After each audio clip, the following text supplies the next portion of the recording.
Welcome to this week's episode of TheSquare. I am really excited for a couple of different reasons, not the least of which Tania White is here co-hosting with me today. We've done nearly 20 episodes since the start of the pandemic, which is a pretty cool accomplishment. And we are kicking off a brand new series called Curious Conversations with fill in the blank. So it's basically where we're going to be talking with experts in a variety of different fields, like the Chief Science Officer from Hypergiant, and just kind of really cool fields that you wouldn't normally associate with architecture and design, but looking at where those lines blur and kind of overlap and how we can learn from each other.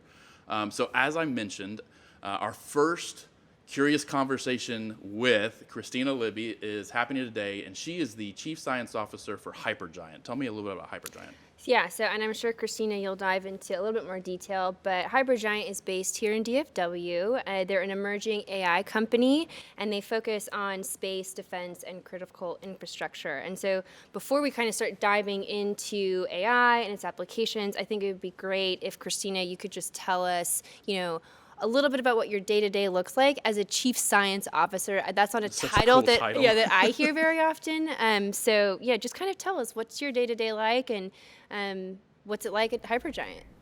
Absolutely. Well, first of all, thank you for having me. It's really fun to be your very first guest. So I will try and set the bar somewhere for everyone else who comes after.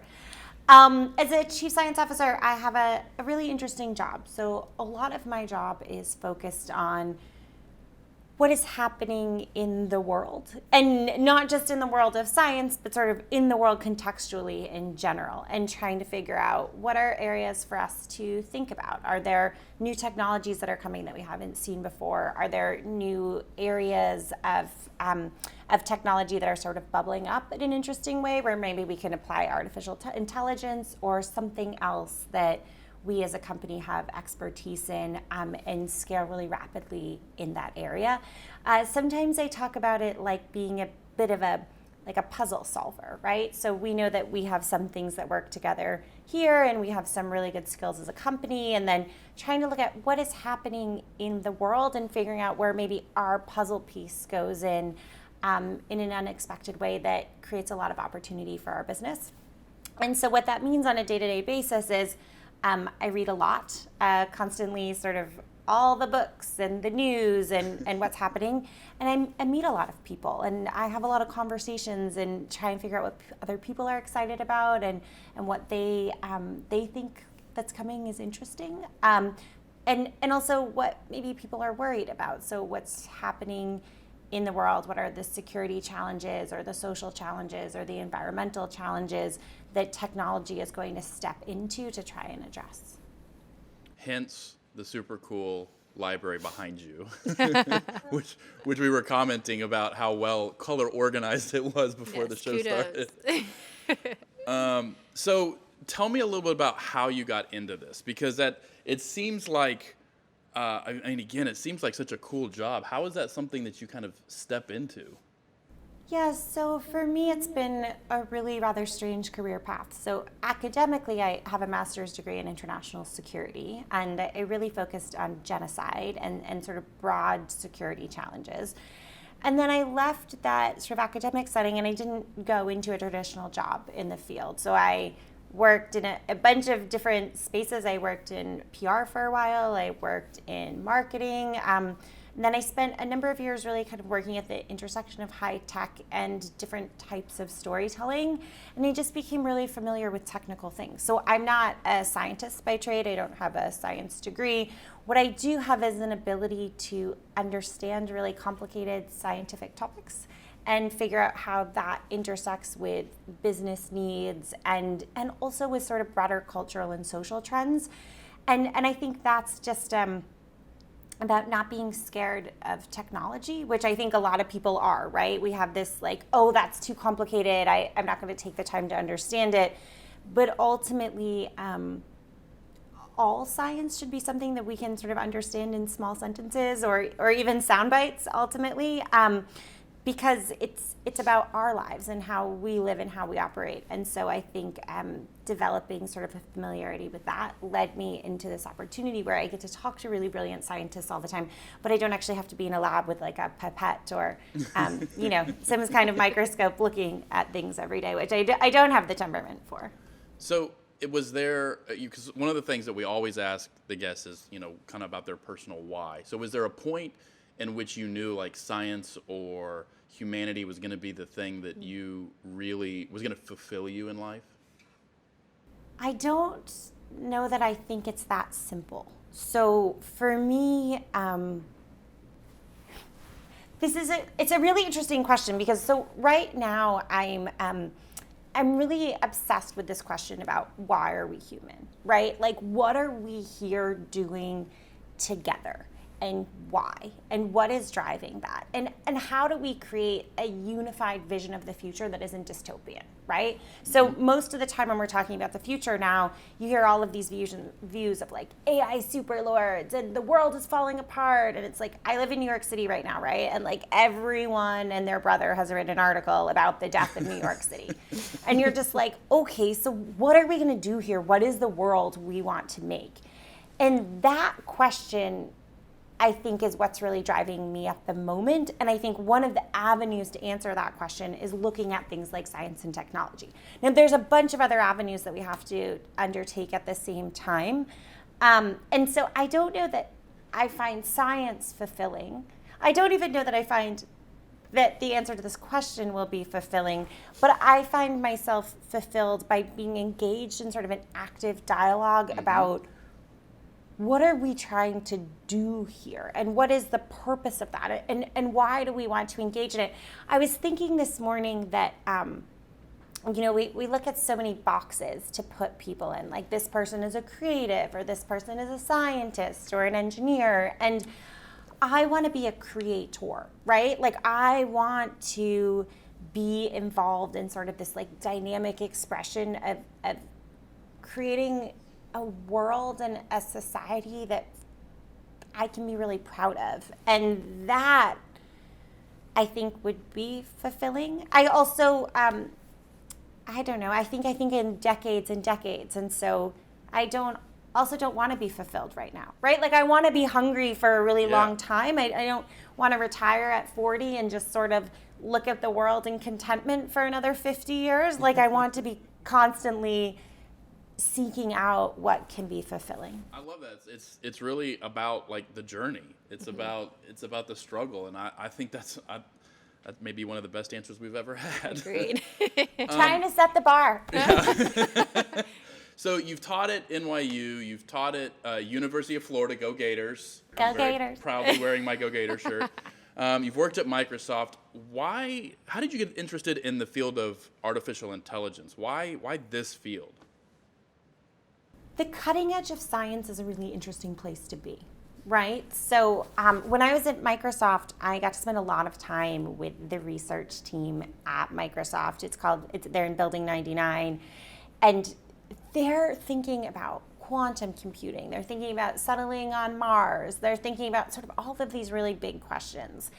And what I realized is that so many of us are in reactive professions, right? Where we're thinking about how do we respond to sort of what is impacting us rather than helping to set the agenda for what the future is. And so I realized that I wanted to be there. I wanted to be thinking about what was happening next and what was happening in the future as we move forward. And I think that sort of desire is what pulled me into this. I was at a conference a year or so ago with I had a lot of designers from RISD, and I had developed a really wonderful friendship there with this woman named Megan. And she was like, your mind is just like a speculative thinker. Like she's like, you just want to imagine like what is possible in the world. And that more clearly than anything, I think sums me up, right? Like I do. I just want to be like, what would be possible? Like, wouldn't it be interesting if there were dragons? Like, what would that look like? But also, like, what would it look like if all of the streets in New York City no longer had cars on them, right? Like, what would that look like? And what kind of future technology would we need to get there? And that, I think, is the most exciting thing about stepping into any of these emerging technology fields, is you get to help design the direction of where it's going to go. Oh, that's so awesome. Yeah, love that. And we have spent some time when we were preparing for our curiosity report, looking at these technologies like AI. We geeked out over quantum computing. I mean, kind of a little trepidation dipping our toes into something like that. But just, I think what you were saying really resonates with us, is that we want to be a part of how that technology, the direction it goes in, rather than being in reactive mode. Because a lot of what architects and designers do are these kind of long-term plans and visions, airports and cities and these massive pieces of infrastructure. And you kind of hinted at this earlier, and so I'm glad that we can kind of step back into this question, is that there's a lot of AI is a loaded word. There's dystopian science fiction futures that are often associated with it. But what exactly, let's just step back. What is artificial intelligence, if you had to say it in kind of like an elevator speech? And what are some of the challenges around it? Yeah. Right now, when we talk about AI, what we're largely talking about is machine learning, which is around data prediction, right? So it's using data to make predictions in the future. What artificial intelligence is, and I'm sort of using a little bit of air quotes because it's where we want it to go, or where the theory is, or where the desire to pull it towards, is this idea that we create something that is sentient, right? So it is thinking and aware and possesses the qualities, sentience, of what we think makes someone alive. And that's the disconnect between sort of the Hollywood version of AI, which is sentient AI overlords, that's coming, and where we are right now, which is a computer can recognize a pattern enough to make, and really, really fast to make predictions about what's going to happen. And there's a big difference between predictions and sentience. I suffered a brain injury in August, a traumatic brain injury, and so I had a concussion for a number of months, and now I have this post-traumatic brain issue. And what was very interesting is going to all of these doctors and realizing that we don't understand how the human brain works, right? So I sustained a massive blow to the front of my head, and the doctors are well, it could present in all of these different fashions, right? And so we talk about something like sentient artificial intelligence, and yes, we don't need to understand how the brain works in order to get to something that is thinking and feeling, but I think the idea that we can get to something that totally replicates the human brain without us understanding truly how the human brain works is incredibly hubristic, right? And so the timeline for getting to sentient artificial intelligence is kind of all over the board. And there's sort of general artificial intelligence, which is it works at the same level as us. And there's super sentient artificial intelligence, which is it is better than us at all things. And the timeline for those things are all over the board and are largely dependent on sort of national strategy around technology development. So in the US, we don't have a national strategy for that, but China very much does have a national strategy, and they are working against a specific timeline, and they intend to get there first, right? And so right now in the US, we're largely being driven by sort of disparate technology companies that are looking at ways to monetize the evolution of this technology, which is interesting and compelling, but it's not being happened in sort of this unified fashion against a specific goal.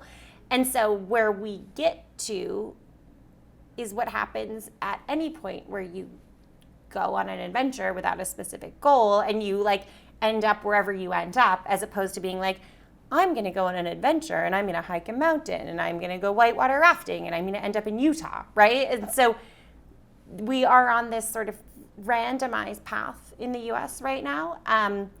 And where we get to, I think, is a big question, and when is dependent on so many different factors that it's hard to make predictions about where that goes. So it sounds like there are a variety of challenges when you're working in a really cutting edge, innovative field. And we imagine you encounter some pretty complex problem solving because you're just in this space that is unchartered and unknown. And you're literally creating things that the world has never seen before. And so, while this can be a blessing, it can also be a curse. How do you help your teams and your coworkers move through these kind of foggy, complicated processes? It's interesting. At Hypergiant, a lot of the progress we make, a lot of the ideas we come up with are literally out of the head of our CEO. So Ben Lamb, who runs Hypergiant, is an incredibly creative, really kind of cutting edge thinker about intersection points, right? So he's not at this point he is an expert in AI, but he didn't come into this being just like an engineer with just this crazy academic degrees in any sort of topic that we're driving the technology development, but he's a real consumer of culture and ideas and science. And so he's constantly asking, like, how do we put this idea with this idea with this idea, and what does it look like? And so that then becomes a question of just unique problem solving. And I think we really have this belief that like nothing is impossible, right? So many people are like, oh, that's an impossible thing to do. And they just sort of like cross their arms and they step back and they don't even try it. And I would say that we as a company don't even believe in that mentality. Like, we don't believe in something being impossible. We believe in there being it could take a really long time, right? Like, that's an idea that takes 20 years. Or that's an idea that costs $50 billion. Or that's an idea that requires international cooperation in order to do that. And then we ask ourselves the questions of are we committed to this idea? And if we're committed to it, even though it takes 50 years or it costs $50 billion and we need 50 heads of state to agree to it, then it's just a matter of how many different ways can we make that happen? So $50 billion is an accessible amount of money for the right idea and the right level of cooperation, and if the world needs it badly enough, right? Or getting all of those heads of state to agree to something you can do for the right idea and the right time.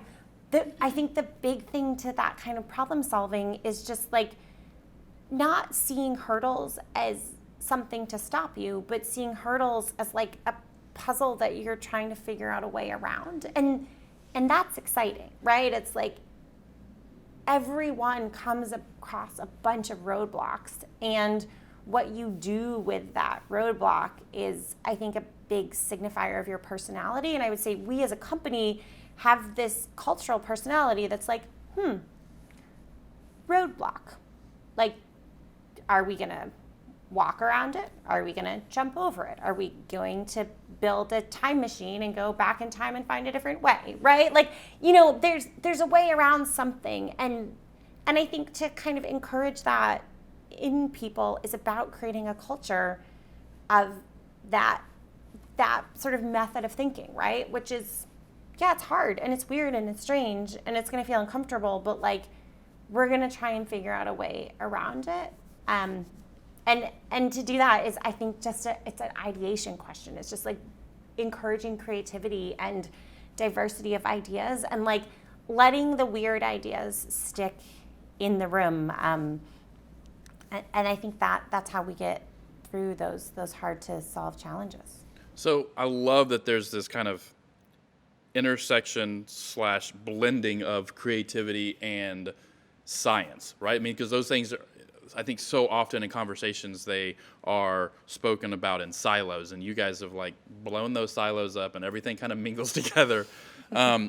So there's actually two questions here. The first are there practical things that you guys do when you hit those roadblocks? You're okay, this is how we're going to tackle this roadblock from a practical standpoint? No.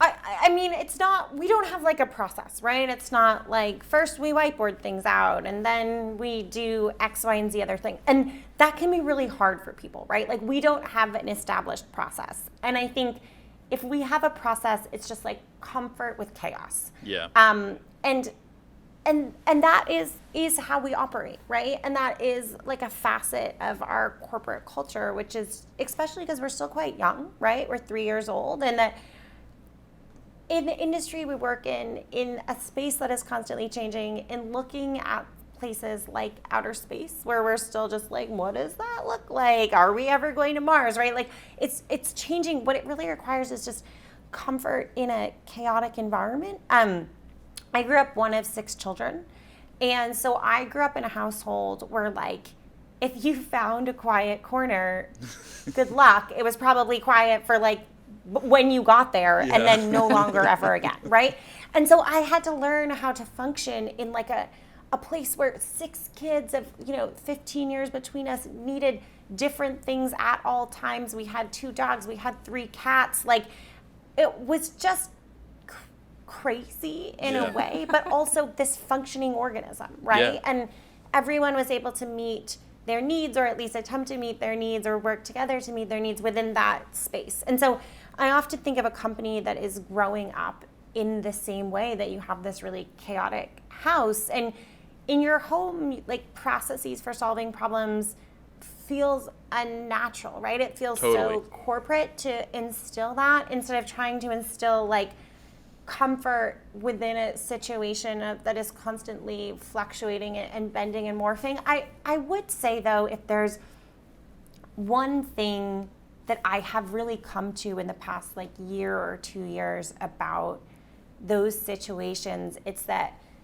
you have to do your personal work first, right? Like, become a person who can have hard conversations with people. Become a person who's comfortable dealing with other people's emotions. Become a person who understands that your personal reaction to a moment is not necessarily the thing that moment needs. And then figuring out, when that's figured out, sort of every scenario becomes a lot more just manageable, right? Yeah. Because you're so comfortable with who you are. And that I really try and encourage that in the people who work for me and the people I work around, which is that, like, if we do our self-work first, then our collective work is just made so much easier, because we're all really secure in who we are. And then ideas are just ideas, and rejection of ideas, that's not a rejection of me. Right. It's just a rejection of a thing I threw out into the universe, and maybe it doesn't work right now, but that doesn't say anything bad about who I am. So for that to work, obviously there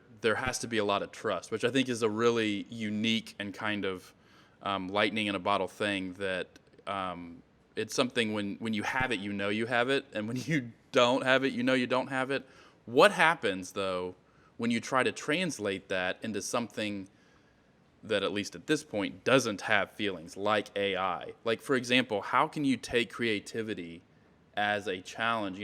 I think AI a lot of times there is a straightforward path to how it can do recognizing patterns and repetitive tasks and that kind of thing. But can you teach AI to be creative and collaborative when you're working on a different level with something that may or may not have trust? You know what I mean?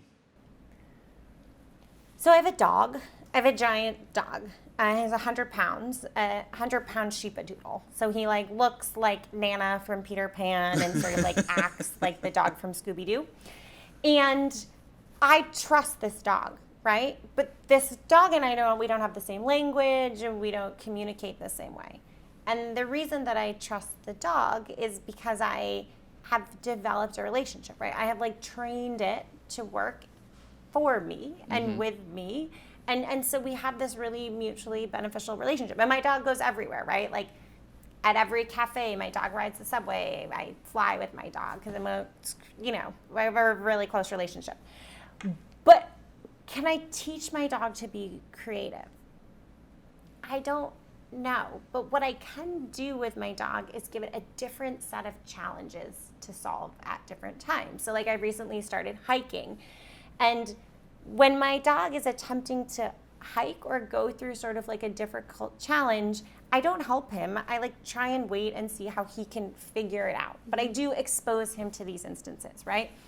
And so when we're talking about something like AI, I think we're opening up a bunch of challenges around how do we take technology and try and teach it to do different things.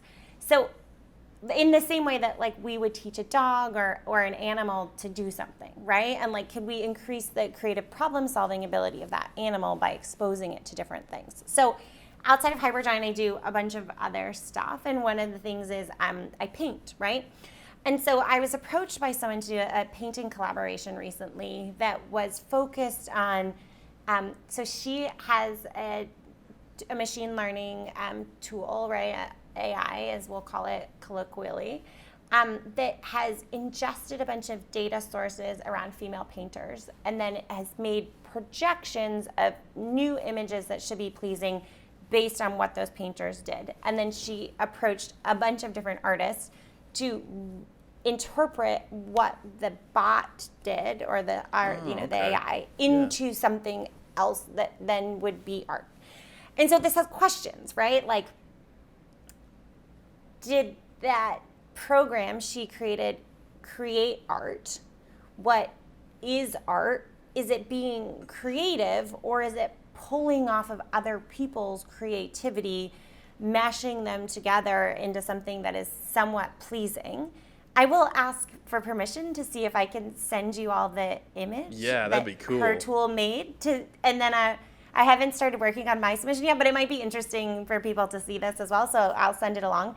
And I think this opens up just like so many questions. So right now, like, is a pattern recognition device something that can be creative? Well, it can solve a problem creatively, but is creativity like a human only response? No. I would say there's like lots of animals in the wild that are creative in terms of like where they live or how they organize. And there was actually, do you remember the author of Angels and Demons and the... Oh, yeah. So he read a book like a couple years ago. I forget his name, and I'm sorry, it's part of my brain injury. I have a hard time with that kind of name recall. But he read a book about a woman who like trying to create artificial intelligence that was like creative and really human. And so he took this like fictional perspective on training artificial intelligence to be more creative, and like, was it capable of creating, and how and where. And I think that's also an interesting idea sort of on what happens as we're moving towards sentient AI. Who trains that AI and how they train it and what kind of challenges they train it will dictate what it ends up being like. So in the same way that, like, this is a very long answer to your question, but in the same way that if someone else trained my dog, he would be a very different dog, right? Like, I have met mean golden retrievers, and I'm just like, how is that possible? Like, what did you do that made that dog mean, right? Whereas, like, I think if I was to parent that same golden retriever, it would be so important to me to have a dog that wasn't mean that I would have done everything to combat that. And so it goes back to one of those questions about like who's in the room in technology and why diversity in that room is so important, and I mean diversity in terms of gender and ethnicity, but I also mean diversity in terms of thought, which I think goes back to one of the things you talked about, which is science gets a bad rap as not being a creative field. I think it is incredibly creative, but the people who go into science are often divorced from people who go into creative fields. And so, but we need people who have an extreme appreciation of sort of creativity and innovation and all of the different aspects of what makes something whole and capable. And so if we think there's going to be a future in which we build a technology that is as smart or smarter than us, then we need to think about developing it not as like breaking through in a science, but I believe as like a parent who is challenging and training a child. And like there is so much responsibility that goes into that that's why it has to be a cultural conversation. Like, we can't rely on technologists alone to be responsible for the future that we want. We need to be, all of us, actively engaged in what that future can look like. So I think you bring up some really interesting points about science often being divorced from creativity. And at Corgan, we are architects and designers, and we build the built environment. What we've seen in the last few decades is this kind of blending of the physical environment with the digital environment. And a simple example of that is like a digital kiosk of departures and arrivals at the airport, right? That is the digital environment and the physical environment coming together, or a Google Maps interface where you're walking through a city and it's taking into account the physical built environment. How do you think AI can help us kind of develop really seamless user experiences in something like the built environment? Well, I think that's a huge question. There are a lot of different ways to think about that, right? So as we think about a future of artificial intelligence, there are theories that someday in the future we'll each have our own sort of individualized AI, and it will know tons of things about us, right? So it'll know I'm going to go on vacation, and I need to buy a new swimsuit, and I need to book a hotel room, and my personalized artificial intelligence will interact with Macy's, and it will interact with Marriott, and it will book all of my experience for me without me really having to do anything, right? So there is this interesting way, even when we think about sort of traditional marketing practices now, right? Like, how important is a Macy's website in a future where I personally don't search it, but like a personalized AI searches that experience for me? It doesn't need visuals and all of this sort of text and data. It's looking for other things, right? It does actually need all of that information, but not in sort of the layout or the web design that we need it to be at now. Or when we talk about something like 5G, and we talk about different form factors and information in different places, and how does that become faster? How do we have spaces that know more about us and in different ways? I think one of the things that we spent a bit of time in the fall thinking about in regards to this topic was we thought a lot about lunar homes. Like, what would that look I was like? hoping you would bring up space. What? I was hoping you would bring up space. Oh, yes. So we did this interesting project, and we were working with a design firm out of the Netherlands called MVDVR. And they put out this book called Barba, which was about the space around you. And one of the questions that you really have to think about in like a lunar capacity or some place where you are trapped in a space and you can't get out is actually how you pattern your day, right? And so right now, most of us are, well, in a COVID world it's different. In a pre-COVID and possibly post-COVID world, your home's empty for the majority of the day. And then your office is empty from 5 to 9 a.m. That's weird. That's a lot of empty space, right? And so AI can be used for something like recognizing the pattern of how when we live our lives, and then offering a different idea of what that experience should be like. Like, are we moving to an era where our physical home shouldn't be as big, or it should be located in a different way? Or like when we think about something like being on the moon, does our space, like, what if we could develop a different kind of like solution that almost could expand and contract around us, right? And then those two spaces, right? Like if two people came together, the material around them could merge together and create like a small room bubble, right? Like, we don't know what that material is like now. It doesn't mean it doesn't exist. It just means it's something that we haven't quite figured out yet. But that idea of like, what are the patterns for our lives, and how do we want to live them? Like, do I psychologically need my office to be a different place than my home?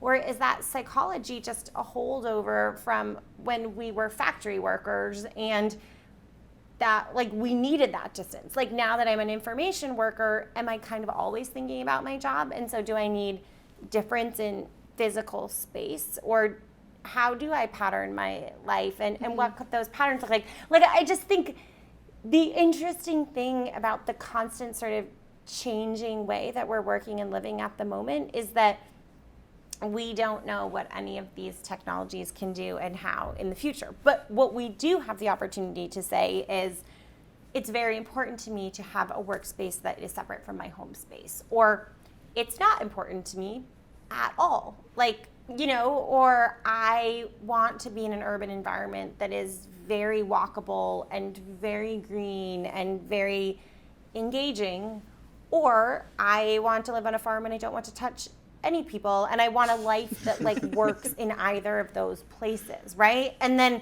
I think that's like one of the questions about technology that I think, especially in this sort of like design and experience perspective, it's not really about like what technology can do. It's like, what do we want technology to do? And then who can build that technology to solve that problem? Like that's where it starts to get really exciting, is like, tell me the weird thing you want, right? Like what is the weird way you want to live? And then it's like, who out there is thinking about it, and how do we do that? How do we bring that to life and try that out and see if that's a more enjoyable way to be human? It starts to do exactly what you were talking about earlier, which is take it from a point of view of, oh, well, that's impossible, to, well, it's just a roadblock. What if that wasn't there? How do we get around it? And kind of dream a little bit. Yeah. Like, what if we didn't have houses? Right? Like, do I need all of this stuff? Do I need these rows of books behind me? Like, maybe I need them because I have a brain injury, and so I need the reference material, right? But like, also maybe I don't if I started to categorize that information in a different way. And if I didn't need a home, like if I didn't need all of this space, like how would I live? Like what would keep me dry from the rain? Like, what does that organism look like? And is it an organism, right? Like, could it be like a living thing? And what would that feel like? And like, could that sort of sequester carbon in a different way and use fewer resources? And like, can it project things on the walls that like make me feel like I'm in other places? Like, there are just all of these questions that I think are so fascinating if we just let ourselves explore the chance that like it doesn't have to be the way that we see it right now. Well, Kristina, we could have this conversation for hours. Yes. And I have a feeling a lot of people would probably listen for hours. But what if we'll have you come back? I can't wait to hear more about the art project. I am super fascinated with that and how that is going to be really an interesting example of how AI and creativity are going to pull together and work and kind of commingle. But thank you so much for being with us today. I really, really appreciate it, and sharing all of your knowledge and kind of experience. Tania, thank you for coming. Of course, anytime. And thank you guys for listening. If you were watching the video podcast, you'll notice in the description below, we'll have some links. We'll have hopefully some images from Kristina, as well as if you were listening on the audio version, make sure you check out the video version to be able to see all of that cool stuff. Thanks so much for joining us, and we'll see you next time. Bye.